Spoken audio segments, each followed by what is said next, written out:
Araw-araw tayong nagtatapon ng basura, balat ng candy, bote, tirang pagkain, sirang gamit.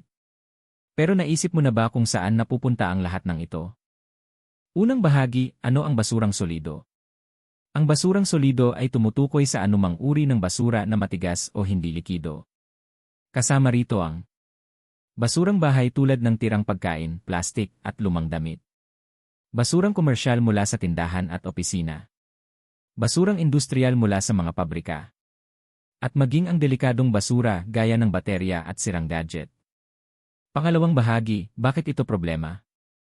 Kapag hindi maayos ang pamamahala sa basura, ito ay maaaring magdulot ng polusyon sa lupa, hangin at tubig. Pagbaha dahil sa baradong kanal. Pagkalat ng sakit sa komunidad. At pagkasira ng kalikasan at buhay ng mga hayop. Pangatlong bahagi, ano ang magagawa natin? May magagawa tayo. Simulan sa mga simpleng hakbang. Mag-segregate ng basura, paghiwa-hiwalayin ang nabubulok, di nabubulok, at delikadong basura.